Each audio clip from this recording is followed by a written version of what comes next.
آج کا مکی خطبہ جو تھا وہ فضیلت الشیخ پروفیسر ڈاکٹر فیصل بن جمیل غزاوی حفظہ اللہ نے ارشاد فرمایا، اور یہ تھا اللہ تبارک و تعالیٰ کی ایک صفت حلیمی کے اوپر۔ حلیمی کی صفت یعنی بردباری کی صفت ہے، اور انہوں نے اپنا خطبہ شروع کرتے ہی یہ فرمایا کہ اللہ تبارک و تعالیٰ کی شاندار صفات ہیں، اور ان میں سے ایک صفت بردباری کی صفت ہے۔ اللہ تبارک و تعالیٰ اپنے بندوں پر بردباری کرنے والا ہے، یعنی لوگوں کو مہلت دیتا ہے اور انہیں فوراً پکڑ نہیں لیتا۔ اللہ تبارک و تعالیٰ پوری حکمت کے مطابق لوگوں کو سزائیں دیتا ہے یا ان کو پکڑتا ہے۔ جیسے ہی لوگ گناہ کرتے ہیں تو فوری طور پہ انہیں پکڑ نہیں لیتا۔ جو لوگ گناہ کر رہے ہوتے ہیں، اللہ کی نافرمانیاں کرتے ہیں، اللہ تبارک و تعالیٰ کے احکام کی خلاف ورزی کرتے ہیں، ان کو وہ دیکھ بھی رہا ہوتا ہے، اس کے باوجود وہ انہیں پکڑ نہیں رہا ہوتا۔ اللہ تبارک و تعالیٰ قرآن کریم میں ارشاد فرماتا ہے وَلَوْ يُؤَاخِذُ اللَّهُ النَّاسَ بِظُلْمِهِمْ مَا تَرَكَ عَلَيْهَا مِنْ دَابَّةٍ، اگر اللہ تبارک و تعالیٰ لوگوں کے گناہوں کی وجہ سے انہیں فوراً پکڑ لے، فوراً سزا دے دے تو دنیا میں کوئی بھی نہ بچے، لیکن اللہ تبارک و تعالیٰ لوگوں کو مہلت دیتا چلا جاتا ہے۔ اللہ تبارک و تعالیٰ کی حلیمی اللہ کی بے بسی نہیں ہے، بلکہ اللہ تبارک و تعالیٰ قدرت رکھتا ہے، چاہے تو لوگوں کو پکڑ لے، چاہے تو جہاں انسان غلطی کرنے لگے وہیں بھی اسے پکڑ لے، یا غلطی کرنے بھی نہ دے، یا جیسے ہی غلطی ہو جائے تو فوری طور پر عذاب نازل کر دے یا سزا نازل کر دے۔ لیکن وہ بردبار ہے، وہ حلیم ہے، وہ لوگوں کو مہلت دیتا ہے تاکہ وہ لوگ پلٹ آئیں، وہ موقع دیتا ہے تاکہ لوگ توبہ کر لیں۔ اللہ تبارک و تعالیٰ لوگوں کو اس لیے مہلت دیتا ہے، جیسا کہ نبی اکرم صلی اللہ علیہ وسلم فرماتے ہیں ان اللہ لیملی للظالم حتی اذا اخذہ لم یفلت، اللہ تبارک و تعالیٰ ظالم کو مہلت دیتا ہے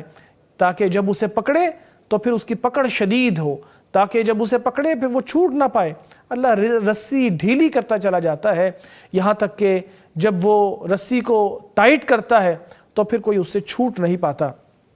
اللہ تبارک و تعالیٰ ہمارے سارے اعمال کو دیکھ رہا ہوتا ہے۔ بڑی تفصیل کے ساتھ بہت سے گناہوں کا امام صاحب نے تذکرہ کیا کہ جب ہم گناہ کر رہے ہوتے ہیں، جب لوگ اللہ کی نافرمانی کر رہے ہوتے ہیں، جب لوگوں کو نیچا دکھا رہے ہوتے ہیں، جب لوگوں کا مذاق اڑا رہے ہوتے ہیں، جب لوگوں کو حقیر سمجھ رہے ہوتے ہیں، جب اللہ تبارک و تعالیٰ کی آیات کا انکار کر رہے ہوتے ہیں، انبیاء علیہ السلام کی آیات کا انکار کر رہے ہوتے ہیں، یہ وہ جتنی خرابیاں، جتنی غلطیاں، جتنے گناہ ہیں جو کر رہے ہوتے ہیں، ان سارے گناہوں کو اللہ تبارک و تعالیٰ خود دیکھ رہا ہوتا ہے۔ اللہ کا فرمان ہے وَمَا تَكُونُ فِي شَأْنٍ وَمَا تَتْلُو مِنْهُ مِنْ قُرْآنٍ وَلَا تَعْمَلُونَ مِنْ عَمَلٍ إِلَّا كُنَّا عَلَيْكُمْ شُهُودًا إِذْ تُفِيضُونَ فِيهِ، جب بھی تم کوئی کام کرتے ہو، قرآن کریم کی تلاوت کرتے ہو یا کوئی عمل کرتے ہو،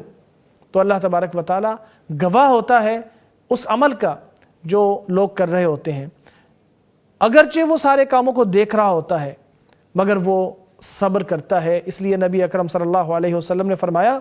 کہ کوئی اللہ تبارک و تعالیٰ جیسا صبر نہیں کرتا جتنا صبر اللہ تبارک و تعالیٰ لوگوں پہ کرتا ہے۔ کہ لوگ یہ کہہ رہے ہوتے ہیں کہ اللہ کی اولاد ہے، لوگ یہ کہہ رہے ہوتے ہیں کہ اللہ کے شریک ہیں، اور جب یہ کہہ رہے ہوتے ہیں اللہ انہیں دیکھ بھی رہا ہوتا ہے، لیکن اس کے باوجود اس کا صبر یہ ہے، اس کی حلیمی یہ ہے، اس کی بردباری یہ ہے کہ لوگوں کو رزق بھی دے رہا ہوتا ہے، لوگوں کی حفاظت بھی کر رہا ہوتا ہے، اور لوگوں کو سزا بھی نہیں دے رہا ہوتا۔ وہ جو چاہتے ہیں کہتے چلے جاتے ہیں، جو کرتے ہیں اللہ کے خلاف جو چاہتے ہیں کرتے چلے جاتے ہیں، لیکن اللہ تبارک و تعالیٰ اس کے باوجود انہیں رزق بھی دیتا ہے اور ان کی حفاظت میں بھی کمی نہیں آنے دیتا۔ لیکن ہمیں یاد رکھنا چاہیے کہ یہ جو غفلت ہے جس میں انسان پڑ جاتا ہے، اللہ کی بردباری کو دیکھتے ہوئے دھوکے میں جو آ جاتا ہے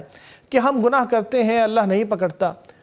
ہم اللہ کی نافرمانی کرتے ہیں اللہ تبارک و تعالیٰ کا رزق بھی جاری ہے، اس کی رحمتیں بھی جاری ہیں، سب کچھ چل رہا ہے، تو اس کی وجہ سے انسان دھوکے کا شکار ہو جاتا ہے۔ وہ سمجھتا ہے کہ شاید میں گناہ کر ہی نہیں رہا، یا شاید گناہوں کو کوئی نقصان نہیں ہوتا۔ ایسا نہیں ہے، گناہوں کا نقصان ہوتا ہے، اور وقت آنے پر اللہ تبارک و تعالیٰ جب پکڑے گا تو انسان کو پھر یاد آئے گا کہ میں دھوکے میں تھا، اور میں نے جو گناہ کیے ہیں اللہ تبارک و تعالیٰ مجھے مہلت دے رہا تھا تاکہ میں پلٹ آؤں، تاکہ میں اللہ کی طرف رجوع کر لوں، لیکن اس موقع سے میں نے فائدہ نہیں اٹھایا۔ تو اس موقع سے فائدہ اٹھانا چاہیے اور کثرت سے رجوع کرنا چاہیے، اور اللہ تبارک و تعالیٰ سے توبہ کر لینی چاہیے۔ اس دھوکے میں نہ آئیں کہ اللہ تبارک و تعالیٰ نے ہمیں اپنی حفاظت میں رکھا ہوا ہے اور ہمارے گناہوں کی وجہ سے ہمیں سزا نہیں دے رہا، بلکہ جلد پلٹ آئیں، اللہ سے توبہ کر لیں، معافی مانگ لیں اور اللہ تبارک و تعالیٰ کو راضی کر لیں۔ یہ تھا آج کا خطبہ۔ خطبے کے آخر میں بہت سی دعائیں تھیں، ان میں ایک دعا یہ بھی تھی کہ اللہ تبارک و تعالیٰ ہمیں غفلت سے بچائے، اور اگر غفلت ہمارے اندر آ جائے تو غفلت کی حالت میں ہمیں پکڑ نہ لے اور اللہ تبارک و تعالیٰ ہمیں غافلین میں شمار نہ کر دے۔ پھر فلسطین کے مظلومین کے لیے اور مسلمان حکمرانوں اور عوام کے لیے بھی بہت سی دعائیں تھیں۔ اللہ تبارک و تعالیٰ قبول و منظور فرمائے۔